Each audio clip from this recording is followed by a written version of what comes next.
Welcome back, investors, to Ticker Time News. I am Adam, and after celebrating independence here in the United States yesterday, let's fight for our financial independence right here, right now.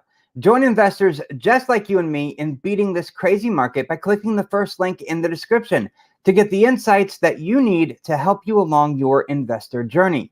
Start gaining financial independence today by clicking the first link in the description. Now, the stock market had growth concerns on its mind when it started today's session. When it ended today's session, it was wrapped up in more of a feeling of inflation relief. You look at the chart here. This is the S&P 500 on your screen right now, and this is broken up into a 15-minute time frame. So each candle represents 15 minutes. We started today with a giant gap down on the S&P 500 and many of the other indices as well. And then we sank for the first 15 minutes before finally finding a bottom and then rallying for the remainder of the day. And we closed today near session highs, if not at session highs, which is a really good thing. But with this feeling of inflation relief, it was really impossible for me to put a bow on it because the inflation relief was born out of an exception that global economic growth is going to weaken significantly. Nevertheless, things looked a lot better at the close than they did shortly at the open. At their lows this morning, the Dow Jones sank 2.4%, the Nasdaq slid 1.9%, and the S&P 500 dropped 2.2%. Now, the Nasdaq would ultimately close up on the day 1.8%. bolstered by strength in mega cap stocks. The S&P 500, meanwhile, it eked out a 0.2% gain, while the Dow Jones settled with a modest 0.4% decline. The turnaround effort really began right about the time European markets closed. Most exchanges were saddled with large losses, pushing 3% or more, as recession worries took root, in conjunction with the euro falling to a 20-year low against the dollar. Look at this. I don't typically look at currencies besides crypto, but check this out. For the euro to the dollar, let's look at that. So EUR, right? And then you want USD. And that will give you the euro to dollar and where it's sitting at right now. I'm going to go back to the daily view for this one. So you can see the chart is heading down. This is showing that the euro is losing its strength compared to the dollar. Right now it's sitting at, get that notification out of the way, 1.027. That's where it's at now. So the euro to dollar, it traded down to 1.02. bringing it really close to parity with the greenback. Now, the weakness in the European markets bled into the US market, sinking the cyclical stocks in the early stages of trading this morning. Everything went lower, evidenced by the advanced decline line at the New York Stock Exchange. That favored decliners by a better than 6-to-1 margin at the open. By the close, though, decliners led by a 9-to-7 margin. The growth concerns were apparent in the underperformance of the cyclical stocks, yet they were most acute in the behavior of the Treasury and commodity markets. We talked about the commodities a little bit last week and how they can be a leading indicator. But the 2-10 spread today, it inverted by 1 basis point. That's right. The 2-10s inverted today. And quite frankly, I really didn't see any headlines about that. And this has happened now for the second time this year. The 2-year, let's look at that. US 0 to Y. How's it going? Glad you are here with me today. Awesome. Doing great. Hope you had a good weekend too. All right, here we are. This is the 2-year. Let me slide this over a little bit. It is still holding in this highlighted area, basically moving sideways. It's at 2.82 right now.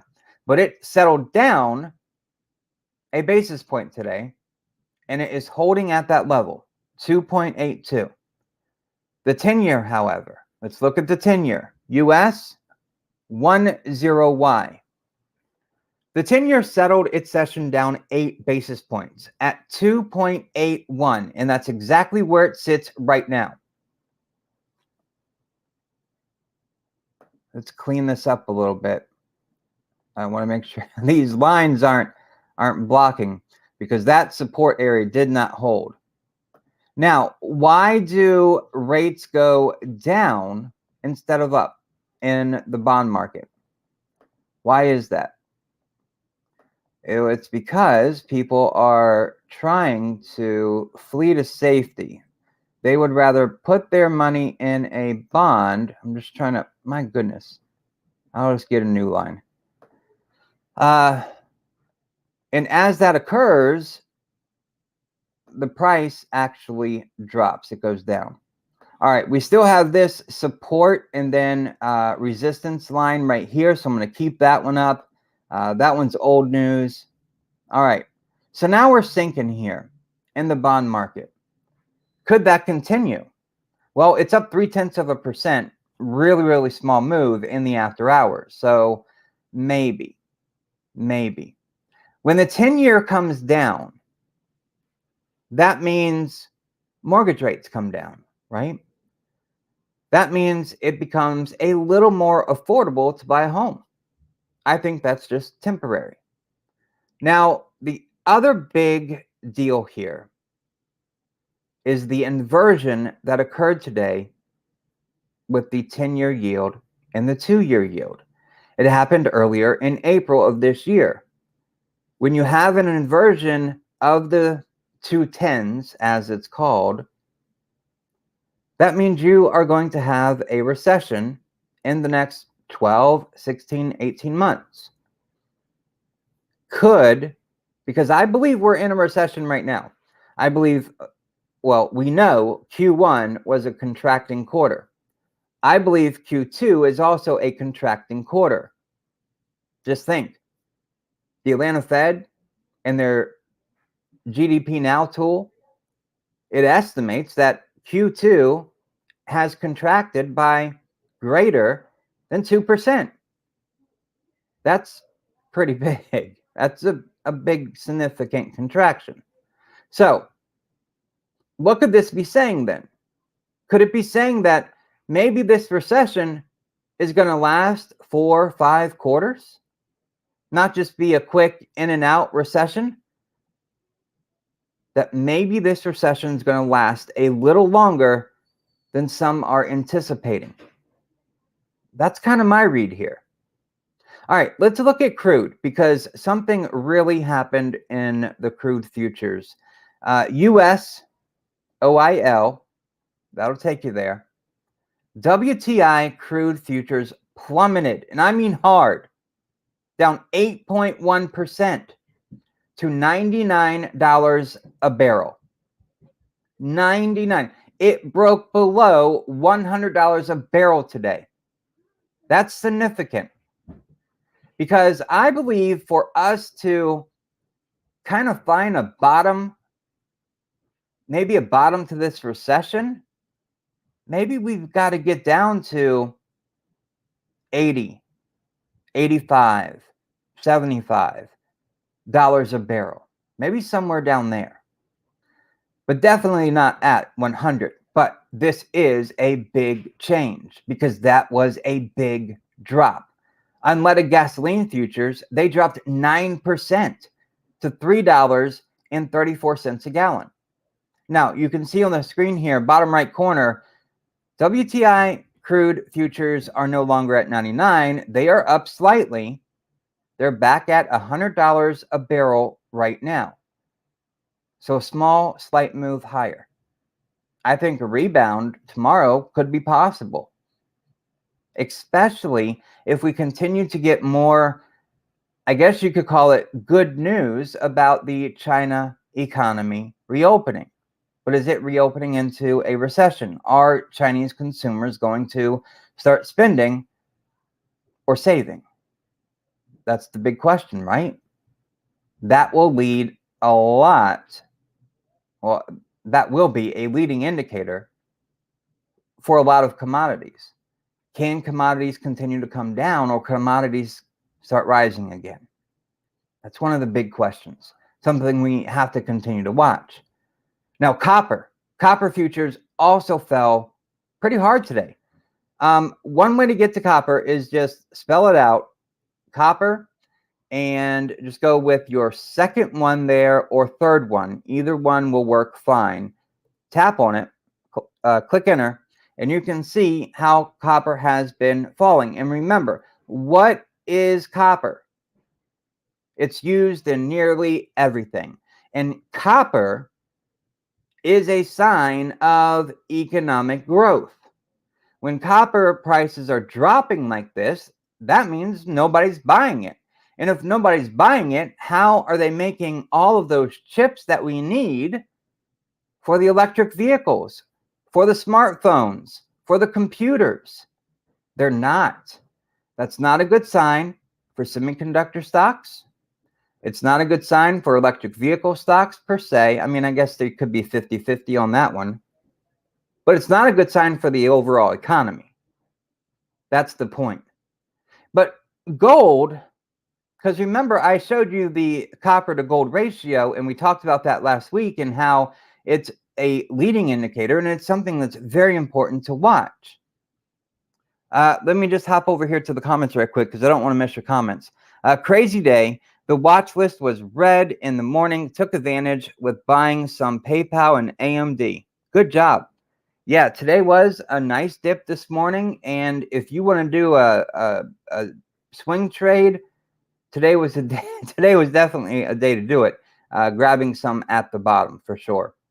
Okay, back to the copper and gold. Let's go look at gold for just a moment because gold sank today, 2.4%. So GOLD, and I just used the top one there. It's US dollar to ounce. On the right-hand side, it says TVC in TradingView. Tap on that, and you can see that gold fell hard right here. You don't typically see moves like this on gold. I mean, the last time we saw a candle this big, it was a drop that we saw back on June the 13th. And then prior to that, I mean, we really got to go back to the peak of gold back on March the 9th. So 3 times this year, gold has fallen 2.3% or more. It's a big move for gold. So people were taking their money out of gold, taking their money out of copper, taking their money out of a lot of commodities. I find that very interesting. Why would people take their money out of the market? Well, would they be expecting the market to go lower, or would they be maybe expecting the market to go higher? Why would you take your money out of the market? Just think about that for a moment. The only reason to sell and either take your profits or take a loss, or maybe you got stopped out, is to save your cash on the sidelines because you believe the market is going to go lower. Or you're taking your cash out of some of these different areas in the market, and maybe they're going to bonds. And that's why the yield for bonds continues to go down. The old flight to safety, right? But gold is typically considered one of those flight to safety assets. So I do find it interesting that gold fell as well. I think there's something a little more going on than just people taking money out of gold. Okay, let's continue on. As you know, or as I guess I should say, as I mentioned earlier, I do believe we're in a recession. And some things that we're seeing here today also point to that. Now, that move in oil that we mentioned just a moment ago, it was undercut, or it did undercut the S&P 500 energy sector, because for sectors, energy was hit the hardest. This has been a fast moving sector, energy. It can be up quick, it can be down. It's just moving around pretty rapidly. But it is staying very interesting between these two support resistance areas here on the chart. Now, if we break out of this, now the wick did, I have to admit, it broke lower than the lower green bar here today. But that 200-day moving average is creeping up higher. And if I mark that here on the chart, just to make it easier, the 200 days moving up like this, right? I believe that will act as a big area of support. If we go back and look, at least going back to November right here of 2020, right here, anytime energy sector has gotten to that 200-day moving average, it's sparked a rebound, a rally. So maybe, at least for the energy sector, could it be possible that we are setting up for a good long position in energy? I think it's possible because energy has been hit hard over the past, when was this high hit right here? June the 9th. June the 9th. Wow. Interesting, right? All right, let's keep moving on. So energy was down 4.02%, just call it 4%, it was down. But it became a relief point for the broader market seeking some inflation relief. If nothing else, traders latched onto the commodity price breakdown as a turnaround catalyst. And maybe that's what led today's rally after the dump this morning, right? Now, we did talk about this in our live streams last week, that commodity prices are a leading indicator on inflation. So when commodity prices fall, they'll eventually show up in the CPI report.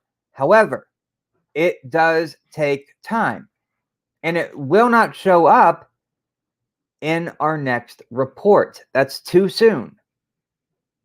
And I think if the market is heading towards commodity prices are going down, that means inflation should be going down too. That means the market, it should be going up.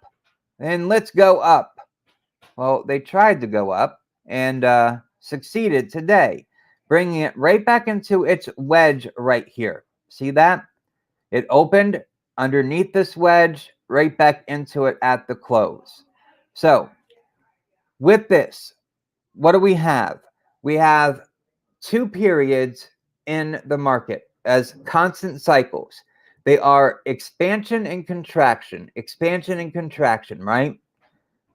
I'm looking for any similarities between what's happening right here to what happened back here, right? Are we getting an area where we're compacting, we're contracting, we're just moving sideways? Could we potentially be getting that here? And that's why we were up today, right? Anybody's looking for a reason to rally. They see commodity prices are lower. That means inflation is going to go down. So let's rally. Right now, there is a line, and I want to get not the highlighter. I need something a little smaller. Right now, right about, let's call it, let's see, this is a real tight line right here. It's about 38.30, okay? 38.30. And it runs like right through here. That's too narrow. You guys can't see that one. Let me blow it up a little bit more. All right, let's do this. All right, so the line is underneath right here. These three act as support, right? You can see that. They bounced off of it. They came down, closed on it, moved sideways. It acted as support. But now that same line at 38.30, right? It has kind of acted as resistance. We had it on Friday. Couldn't get above 38.30. The high was 38.29. Today, we do get slightly above it. We close at 38.31. But this line right here is a very significant level for the S&P 500. And for the SPY, would that translate to $380? I'll look at the SPY in just a moment and we can see. But this line right here, support, now resistance, maybe tomorrow we get a small down day, keeping us inside the wedge here, not going below that wedge. So that means tomorrow, maybe we could go to, let's see, right on that line, somewhere around 37.95. I mean, that's not a lot of moving. That's not a lot of moving at all. Or maybe there's something in the air this week in the market. I know the Fed's minutes, they're coming out this week, and that's going to be tough for people to hear. However, if we can break above this 38.30 line right here and turn it into some kind of support, well, then we have the top of that area, which is about right here at 39.10, okay? 39.10, it's about right there. That could be like the high for the week.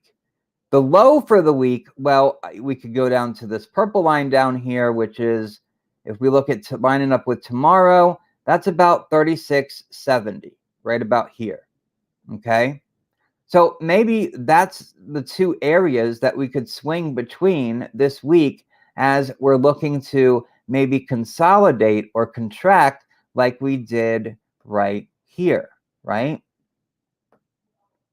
That's what I'm looking for. I'm looking for any sort of pattern that shows we're starting to contract, because we had this big expansion move, right, out of the contraction. We really didn't have another contraction phase. We went straight to expansion again. No real contraction phase, and expansion again. We need to see the contraction phase. We need to see that kick in. All right, that's enough drawing there on the chart. I've totally made it a mess. Let's clean it up a little bit, and then I'll go over to the SPY and see what those numbers add up to as well. Okay, in the comments here, when you get a chance, what's your buy box for Ford? That's a good one. That's a good one. One thing to point out, I'm going to go over to the SPY right quick. I'll hop over the Ford, and then we'll get right back into the breakdown of what happened today to better understand it. If we look at the SPY, that same line is there, okay? That line for the SPY, it's right at $380, and we're at 381, right? That line right there, that's a very crucial one for the SPY. And then again, the top of that, 390, that would be another area that could probably act as resistance as well, bring us back down. Now, on both the S&P and the SPY, there is this gap right here that has not been filled in yet. And the top of that gap is 400, right? Well, the top of the wedge as it's coming down, if we look at tomorrow, 399 is the top of the or the resistance part of the wedge that it looks to be in, right? Okay, so we got that with the SPY. 380 is important. It closed at 381. Next is next area for the SPY is 390. Well, what am I doing? That's not what I wanted. I'm trying to clean the chart up here. Okay, and then 400. So yeah, it is $10 increments there that we're watching and paying attention to. Okay, Ford, ticker symbol is F for Ford. Now, one thing I was going to say is when we have a recession or an economic slowdown, used car sales are going to drop dramatically, right? New car sales will also drop in a recessionary environment. Right now, Ford's been hit pretty hard. But if we look at the longer trends here, don't need to Bollinger Bands for Ford, but let's turn on our profile here. If we look at history, going back to Ford, you can see the 2020 dip. That's pretty big. It stands out right here in this area. Okay. And right now, we are cutting into this area right here that acted as support. That's about where Ford is right now. Unfortunately, Ford can head lower. And if we look at the highs of 2019, they would be right here. The highs of 2019 for Ford were about $10.50. We're at $11.20 right now. So it's not out of this world that it could drop. But here's the area to answer your question. If you look at the volume profile right here, the biggest area where people step in to buy Ford is right under $10. So let's see. It starts at about $10.75. I'm sorry, $9.75. And it really goes down to $8.50. Okay.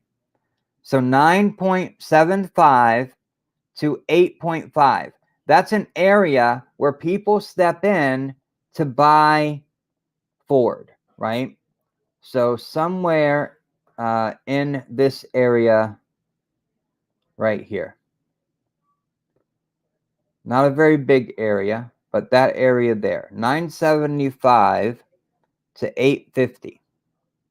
And then it really drops off at that point, and you can see on the volume profile here that drop off. And there's also this air gap right here where people just kind of ignore it. So where Ford's at right now at 1120, I believe it will drop to sub $10, maybe get into the 850 range. And I think that would be a potentially good area to step in for Ford. I really do. If we back up here and just look at a little more history on Ford, you can see they came off of some pretty big highs back in 2013, 2014, but then they've just been declining ever since. And let's see, let's go back to the financial crisis. I just want to see how they hold up in 08, 09 during this bottom. So when we look at this, man, oh my gosh, $1.80, $1.80. That is just, that was the low for the financial crisis. Now, not a lot of volume down there. A lot of buying interest at 475 to 685. But the biggest volume really comes in right here where the support level was here and right here for Ford after it came out from the financial crisis. So just a little history there to add to our thinking here on Ford. But I think, again, a good area is that sub $10. Getting into the $8 or $9 would be pretty good, and I think a fair bid for Ford. Ford, I think, is a very different automobile manufacturer than the other ones you have out there. Just think back to the financial crisis. Ford did not borrow money from the government, so the government did not have to bail out Ford. Ford survived on their own finances, which is what you want to see in a company, right? So yeah, I think that would be a good spot for Ford. Absolutely. Okay, let's keep moving here. On the commodity side, what do we have for winners today? We had consumer discretionary. It was a winner. Let's open this up a little bit more to get a little more detail in here. I only like it because people here in California are crazy for the new electric Mustang. Yeah, and doesn't California have either a law, or it may not be a law, but something about after a certain year, you can't sell internal combustion engines? So California is really, really pushing that, the EV cycle, the EV wave. And Ford's got, I think, a good shot at, maybe being number two. I think Tesla will remain number one, no matter what. Okay, so here we are. Let me turn that profile off there. Don't need that. Okay, so we talked about consumer discretionary quite frequently. Right now, it is still nowhere near that resistance area. I think I could probably take that line off. I'm not sure when it's going to get back up that high, but consumer discretionary is constantly getting hammered here. But one thing that is interesting that I do have to point out is if we start putting some trend lines, besides the fact of that one that I should probably take off, but recent here, if we start right here, and this again is on the daily chart, and I run it straight across here like this, right? All right, that looks good. We've got, and remember, on trend lines, what do we need? We need 3 or more touch points. 3 or more touch points before it counts as a trend line. Okay, if you have 2 touch points, no, it doesn't work, and you could end up with candles that are just moving around and they just blow right through that trend line. So that's not a real trend line. So we've got our first point of contact, 2, 3, 4, 5, 6 points of contact here on the top. Now let's look and see if we can get one on the bottom here. And I don't think I'm going to get my 3 contacts yet. So this bottom one, this is not a real good trend line down here because I only have 2 points. So this is showing that we've got some good resistance up here, but we really don't have good support yet. Now, if I were to ignore the wick and only use the candle, well, then it gets a little more interesting because now I do have more than one touch point. So you can look at trend lines in a couple of different ways like that, whether you use the candle or the wick. You should use the wick for the most part, right? Sometimes a wick may blow through your trend line that you've had drawn, but the candle itself doesn't. That's okay, right? It's when the wick comes out and then the candle comes out, that's when that trend line could potentially fail or break down. So just so you know that. All right, so really don't have much support here on the bottom. So what I'm going to do is this, I'm just going to take that off. We don't have really a confirmed trend line here on the bottom.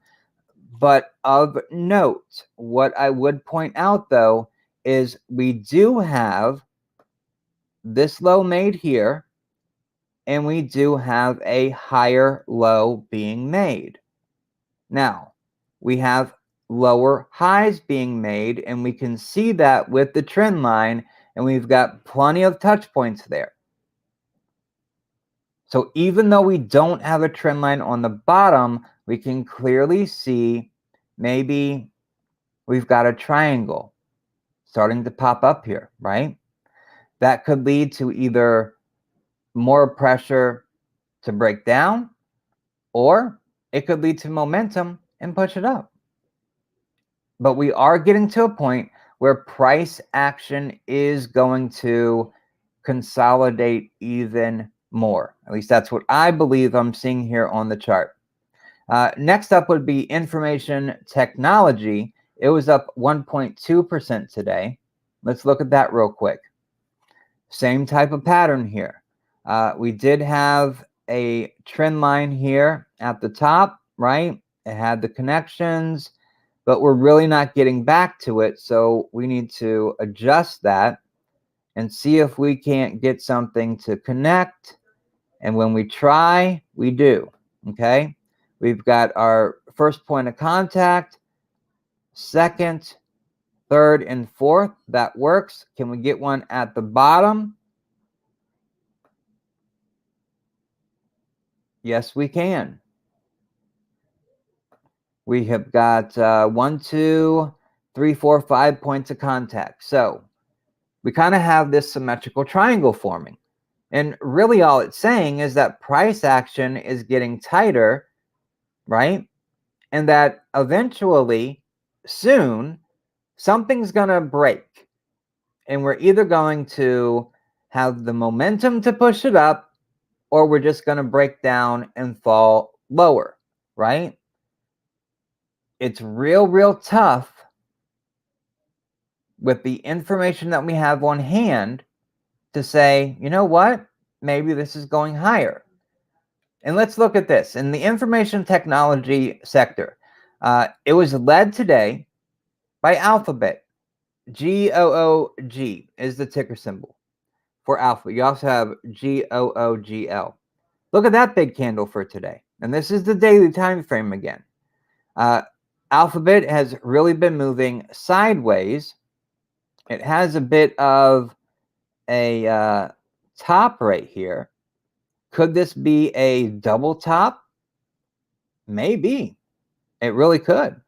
I mean, we kind of had this triple bottom right here, and that led to a rally. Double top, that could lead to a drop off. But we do have at least a strong 4.4% move up today, right smack into its 50-day moving average. And that 50-day moving average is a very important one. Remember, bullish above, bearish below. And it's sitting right on it. As a matter of fact, the 50-day is at 22.75, and we closed today 22.77. So just over that 50-day moving average. We also have Meta Platforms having a good day. Meta, META is the ticker. They were up 5.1% today. But Meta, it's been beaten down. And quite frankly, I think Meta's is going to move sideways, maybe drop a little bit lower around its earnings. Who knows what's going to happen on Meta's earnings when they come out. We're about 22 days away from their earnings report. And, it's real iffy, right? We know that they've cut some staff. They've rescinded some of their offer letters. So they are spending less money, right? They've also cut spending for their metaverse project. So that could be good signs for the financials for Meta. But as far as growth goes, I don't know if it's really got that growth going for it right now, because it's in this transition phase, right? It's going from Internet 2.0 to Internet 3.0 in the metaverse. So, but anyways, it was a big 5.1% move today. Another one was Amazon. It was up 3.6%. Let's just go ahead and pull that one up. AMZN is the ticker symbol for Amazon. And again, we have this bottom here, head and shoulders pattern, big time. Clear as day there. So maybe it's got some room, but it is coming real close to its 50-day moving average right there. That 50-day is currently sitting at 11.15, and it's at 11.13 right now. So it's almost there. That could be an area of resistance. And then we had Apple. It moved 1.9% today. AAPL. Let's look at Apple here. Apple is a behemoth. Maybe it's moving towards, well, it filled that gap for us real nice, didn't it? And we can take that off of here. So it's moving up. It has broken above this resistance area today, which is interesting. So this purple line descending here, that has acted as resistance for Apple recently. Today it broke above it. That could be a positive thing. If tomorrow it backtests this and continues rising, then I say it's up for that, 50-day moving average, which right now sits at 145, and we're at 141 for Apple. Let me just go to the 15-minute here for Apple, because if it could rise to that 115 level, that would be interesting. All right, so when we look at today's candles, which are the square here in the middle, you can see when it got to that purple line today, it did pause, right? It paused right here on that line, and then right here too, and then it broke out above this. It back tested it, and then it went on for its rally to close at session highs today. So it kind of looks like there was a little bit of resistance right here too. What would that be at? Right about 141.31. So people did step in. It's probably the day traders on Apple, because Apple is very heavily day traded. So a lot of nice trades there for Apple. But my point is here for Apple is maybe there is a trade here up to 145. And I'm just looking.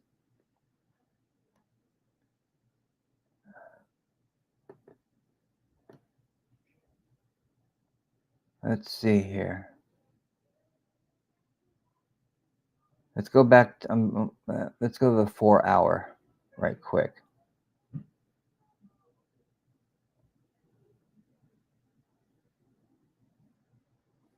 All right, so for the 4-hour, we've got quite a bit of volume here, right at that 140 level, okay? And then we have an air gap here where volume just kind of shrinks in this area before it pops back up, and that's right about that 145 mark. So there's this big air gap here between 141 and 145. Interesting. So either Apple is done for right now, and it's going to head lower after this. It would be that 140. So tomorrow for Apple, if it could hold, say, 136 is kind of that low. 136, which 136 also kind of lines up with these bottom 3 candles down here.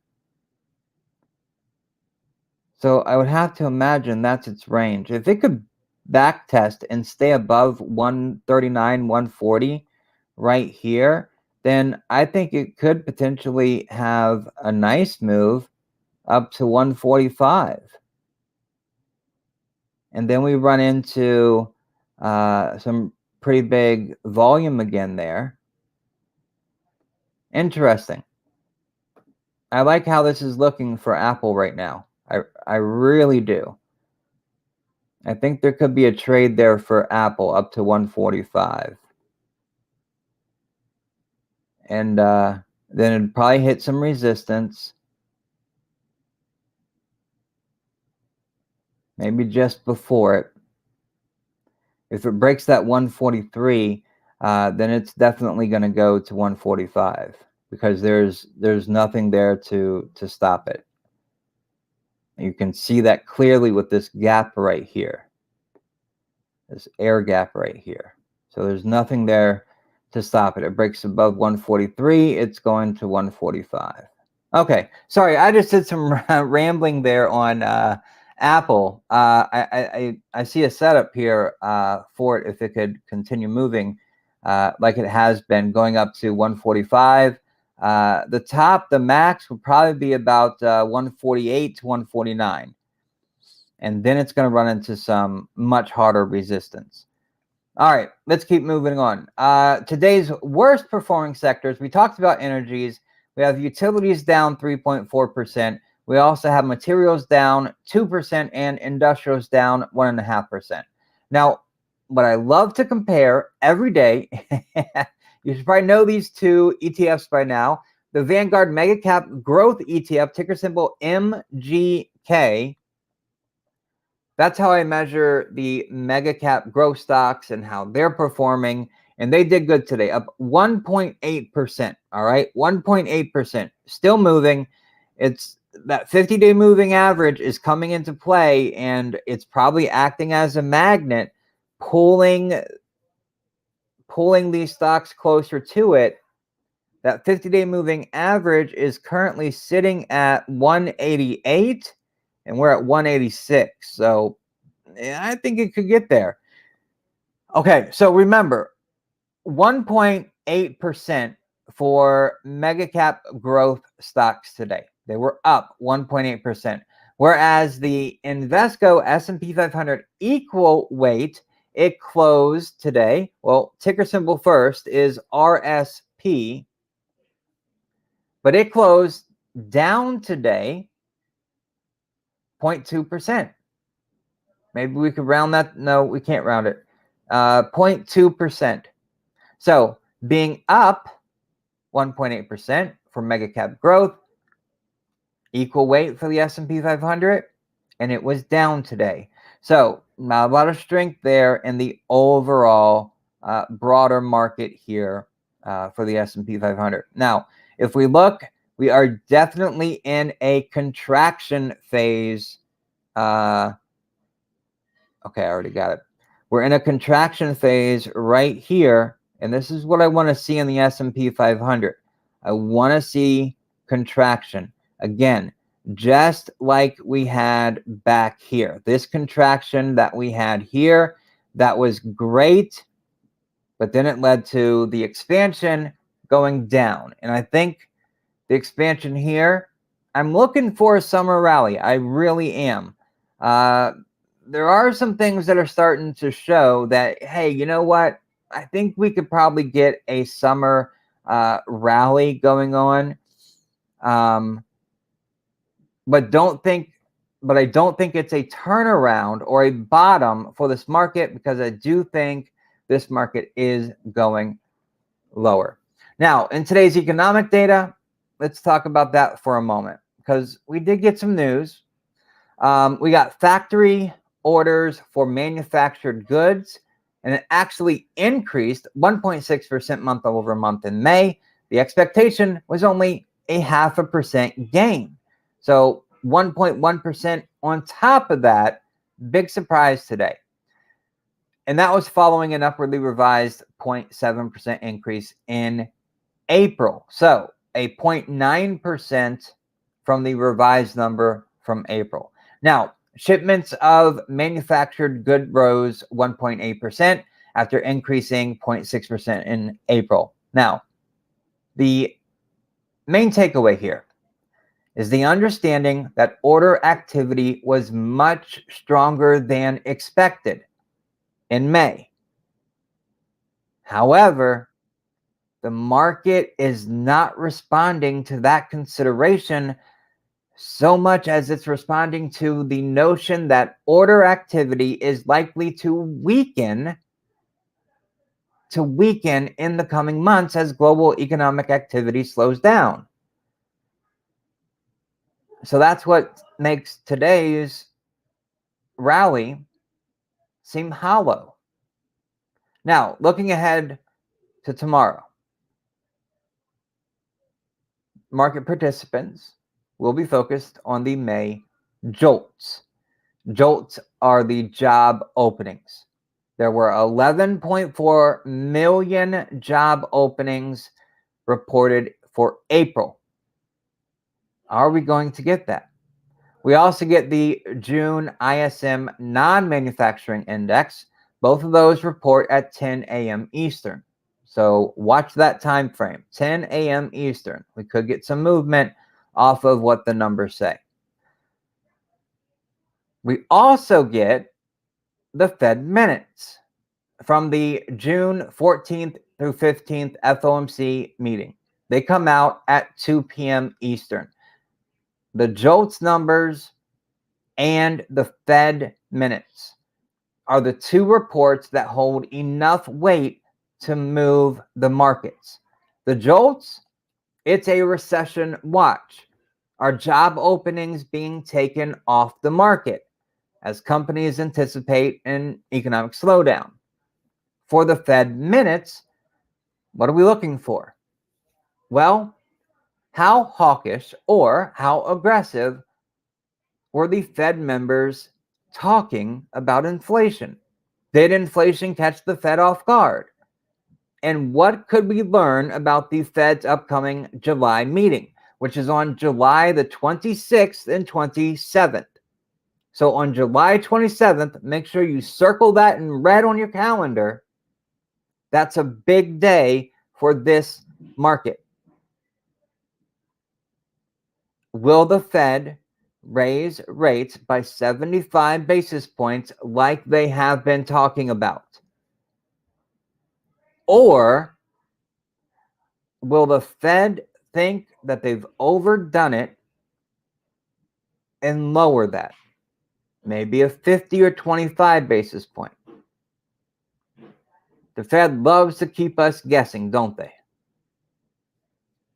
For the market, it'd be a whole lot better if the Fed just gave us a plan and they stuck to that plan. Or at least give us a couple of variables. You know, if X and Y happen, then A and B would follow. That would be a lot better than this trying to read the tea leaves on what the Fed's going to do. All right. Hopefully, we can get some violent action tomorrow. I'm tired of playing dead cat bounces. Amen. Absolutely. Absolutely. All right. So we've talked about this in great length. Let me just go ahead and pull up the NASDAQ because I really didn't look at that today. And then I'll pull up Bitcoin because Bitcoin and especially Ethereum is really holding that $1,000 line, which I think is excellent. And Bitcoin is really bouncing around that 20,000. I think this is a great time. Catch Bitcoin getting into the, close to 18. I think you're in a great spot. All right, so the NASDAQ in a falling wedge, but if we extend, don't want the highlighter right now, but if we extend the top part of this wedge out a little bit further, what do we see? It bounced, or not bounced, it nearly ran right up against it. It is just ever so slightly off of that. So we do have some room to move a little bit higher right now. Okay, so here's what I'm thinking for tomorrow. There are signs in the market that we could potentially be getting ready for a rally. There are some signs that are showing that. The market right now is very headline driven and very emotional. The market right now seems to also be blinded by flashy and shiny things. They're either overly optimistic or overly pessimistic, okay? And there's not a lot of realists left in this market. So what I would love to see is a little more structure. Tap the resistance, drop to support, do it all over again. That way we can go long when it's at the bottom and we can short it when it's at the top. That would make this so much easier, but it's not. And it's not going to make it easy. The market's designed to try to take your money, much like casinos, I guess. And I guess that's where Robinhood popped up, right? I don't know. Anyway, with the market tomorrow, very headline driven. So at 10 o'clock, expect to see the market wobble. And at 2 o'clock to maybe 2:30, give time to digest and read through all of the minutes because it's going to take a little bit. Expect a wobble in the market at that time too. Maybe an even bigger wobble come 2 o'clock Eastern time tomorrow in the market. So, all right. I've reached the point where I've covered everything I wanted to talk about today. One more quick thing. Could you do me a favor? Click that like button, share this video with your friends, and subscribe if you're new. Those 3 actions, they really help out a small channel like this, and they just take a second of your time. So I greatly appreciate that. And if you want more of this perspective, then click the first link in the description and come with us along your investor journey with what I believe is to be helpful information that will help you along your investor journey by clicking the first link in the description. All right. Let's see. What do you all want to talk about? Anything? Or are we good to go for today? You are very welcome. Honestly, you are very welcome. I greatly appreciate each and every one of you. Absolutely. 100%. Okay. Well, I'll wrap this live stream up for today.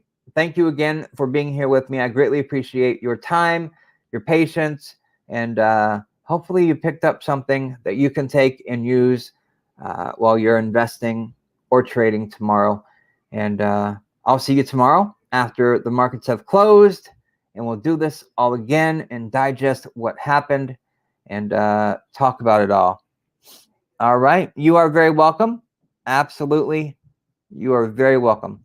All right, ladies and gentlemen, thank you so very much for watching, and I'll see you in the next video.